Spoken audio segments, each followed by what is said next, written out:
क्या आप जानते हैं कि मेहनत करने के बाद भी कुछ लोग गरीब क्यों रह जाते हैं?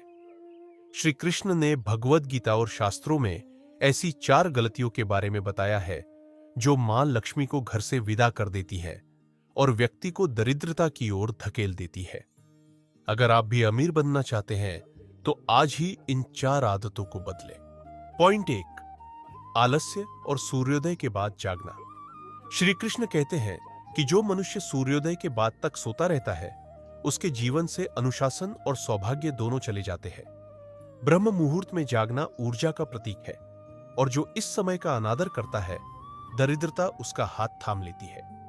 पॉइंट 2, अन्न का अपमान और अस्वच्छता। कान्हा के अनुसार जिस घर में अन्न का अपमान होता है, जहां थाली में खाना छोड़ा जाता है या जहां रसोई गंदी रखी जाती है, वहां देवी लक्ष्मी कभी निवास नहीं करती। स्वच्छता ही समृद्धि का द्वार है। यदि आप अपने धन की कदर नहीं करेंगे तो धन आपके पास कभी नहीं टिकेगा।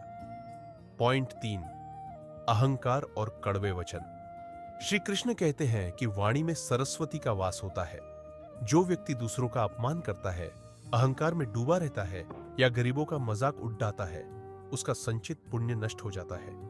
याद रखें, धन आता जाता रहता है, लेकिन आपका व्यवहार ही आपकी असली पूंजी है। पॉइंट 4, अधर्म की कमाई, गलत रास्ते से पैसा कमाना। भगवान कहते हैं कि छल कपट या किसी का हक मारकर कमाया गया धन विष के समान है। वह आता तो बड़ी तेजी से है, लेकिन अपने साथ बीमारियां, क्लैश और बर्बादी लेकर आता है। ईमानदारी से कमाया गया 1 रुपया बेईमानी के करोड़ों रुपयों से श्रेष्ठ है।